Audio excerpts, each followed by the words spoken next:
हिंदू धर्म के सभी लोग भगवान शिव के प्रति पूर्ण रूप से आध्यात्मिक भाव से उनकी उपासना करते हैं और हम खुद बचपन से लेके अब तक शिव जी के बारे में जानते हैं। मगर हम में से बहुत कम ही ऐसे लोग होंगे जो शिवलिंग की पूजा क्यों की जाती है इसके बारे में जानते होंगे। और इस अज्ञानता के कारण ही हमारे मन में बहुत सारे ऐसे मनगढ़ंत गलत विचार पैदा हो जाते हैं और कुछ तो दूसरे धर्म के न चाहने वाले लोग भी हमारे मन में शिवलिंग के प्रति ऐसे बुरे विचार पैदा कर देते हैं जिस पर हम या तो विचलित हो जाते हैं या उनकी बातों से सहमत हो जाते हैं। मगर अब यह जरूरी हो चुका है कि हम अपने सनातन धर्म के इन तथ्यों के बारे में जानें और शिवलिंग की पूजा की सच्चाई क्या है इसको समझ सकें, ताकि हम खुद अपने आने वाले जनरेशन को भी इसकी सच्चाई से रूबरू करा सकें। तो दरअसल बात यह है कि मुगल साम्राज्य के भारत आने के बाद और अंग्रेजों के द्वारा हमारे ऊपर गुलामी राज करने के बाद से उनके द्वारा ऐसी गलत धारणाएं पैदा कर दी गई थी कि शिवलिंग को शिव जी का गुप्तांग बताया गया। और यह दुर्भाग्यपूर्ण विचारधारा को कुछ हिंदू धर्म के लोगों ने स्वीकार भी कर लिया, जो कि बहुत ही गलत है।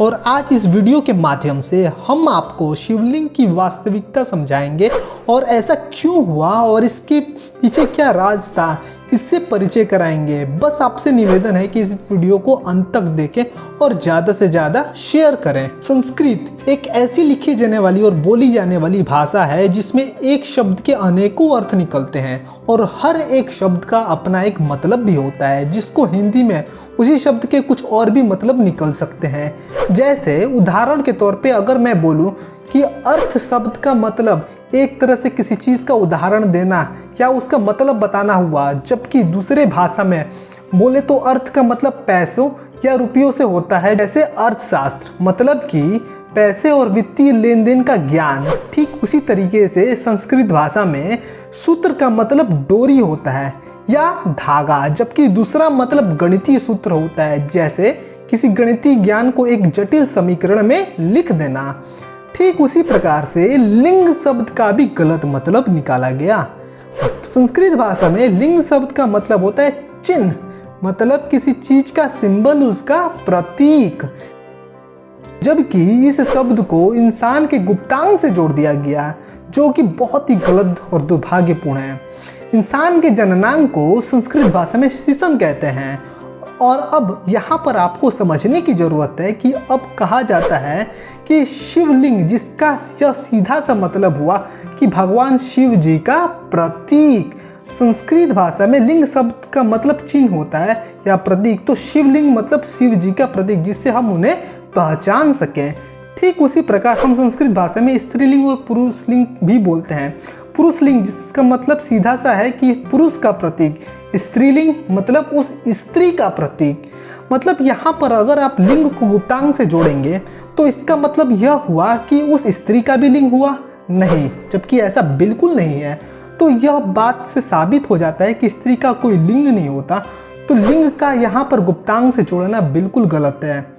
यहाँ पर लिंग का सीधा सा मतलब हुआ उस स्त्री का चिन्ह या उस स्त्री का प्रतीक। अब यहीं पर कुछ दूसरे धर्म के लोग हम हिंदुओं को बेवकूफ़ बनाकर चले जाते हैं और हम बन भी जाते हैं। और इसका एक और प्रमाण है, कुछ स्त्रियां शिवलिंग को स्पर्श नहीं करती हैं, सिर्फ और सिर्फ इसी विचारधारा की वजह से, जो कि बिल्कुल गलत है। अब सवाल यहाँ से पैदा होता है कि शिवलिंग की उत्पत्ति आरंभ कहाँ से हुई। तो हम आपको बता दें कि इस पूरे आकाश, ब्रह्मांड, शून्य, निराकार, इन सब को एक लिंग के रूप में माना जाता है। स्कंद पुराण के अनुसार बिल्कुल स्पष्ट तरीके से बताया गया है कि ब्रह्मांड का आकार लिंग के रूप में है और इस पृथ्वी का और पूरे यूनिवर्स का एक्सेस इस लिंग के ऊपर ही टिका हुआ है, जिसका ना तो शुरुआत है और ना ही अंत, जो पूरी तरीके से अनंत है। वैसे तो हमारा ब्रह्मांड भी अनंत है। अब यहाँ पर हमें समझना है कि पूरा ब्रह्मांड केवल दो चीज़ों से बना है, मैटर यानी पदार्थ और दूसरा एनर्जी यानी ऊर्जा। जैसे हमारा शरीर, इंसानों का शरीर पदार्थ से बना है और हमारी आत्मा ऊर्जा से बनी है और इन दोनों की मिलन से इंसान के शरीर बना। ठीक उसी प्रकार शिव और शक्ति यानी पदार्थ और ऊर्जा के मिलन से शिवलिंग का निर्माण हुआ। शिव पार्वती, शिव शक्ति, पृथ्वी आकाश, इनके मिलन की रचना ही शिवलिंग है। अब इन चीज़ों के प्रमाण के लिए एक और चीज़ पर हम चर्चा करते हैं। योनि शब्द को लेकर भी लोगों के मन में बहुत सारे गलत विचार होते हैं। इस शब्द को स्त्री के जननांग से जोड़ दिया गया है, जबकि यह भी पूरी तरीके से गलत है। संस्कृत भाषा में स्पष्ट रूप से कहा गया है कि योनि शब्द का मतलब होता है किसी रूप में जन्म लेना। जैसे आपने सुना होगा 84 लाख योनियाँ, 84 लाख जन्म। जैसे मनुष्य योनि, जीव जंतु की योनि, कीड़े मकोड़ों की योनि, इसका मतलब कि उस रूप में जन्म लेना। तो क्या इसका मतलब यह भी हुआ कि जीव जंतु की योनि यानी उनका भी स्त्रियों की तरह जननांग होता है? कीड़े मकोड़ों की योनि यानी उन कीड़े मकोड़ों का भी स्त्रियों की तरह जननांग होता है? जी नहीं, यह भी बिल्कुल गलत है।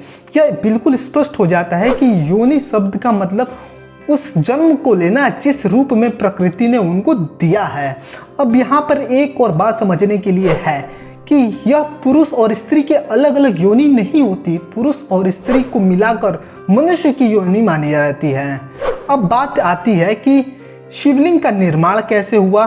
तो दरअसल बात अब यह है कि आरंभ में भगवान को प्राप्त करने के लिए कि ऋषि मुनि ध्यान लगाते थे, मेडिटेशन करते थे, उनके लिए वो लोग दीप जलाकर उसकी रोशनी के ऊपर ध्यान केंद्रित करते थे। हालांकि यह बात ऐसे ही किसी ने नहीं कही है, यह प्रमाण आपको स्कंद पुराण के अनुसार मिल जाएगा। हुआ यूं कि हवा चलने की वजह से दीपक की लौ हमेशा इधर उधर हिलती रहती थी, जिस वजह से ध्यान लगाना बहुत ही मुश्किल हो जाया करता था।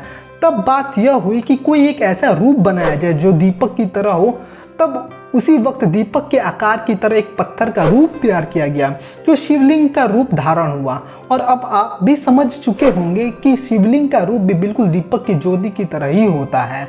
और शिवलिंग के बराबर में जो धारा प्रवाह के लिए क्यारी बनती है वह भी मिट्टी के दीपक के आकार की तरह ही होती है। तो अब आप पूरी तरीके से समझ चुके होंगे कि शिवलिंग का निर्माण कैसे हुआ और इसकी वास्तविकता क्या है।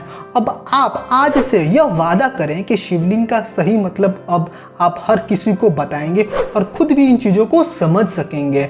और अब आपसे शिवलिंग के बारे में कोई भी गलत धारणा बताए तो उसे शिवलिंग की सच्चाई बताएंगे और उसे मुंह तोड़ जवाब देंगे, ताकि वो फिर ऐसी वाहियात जवाब किसी और को न दे सके और आपको भी अपने हिंदू धर्म और सनातन धर्म के ऊपर गौरव हो। धन्यवाद।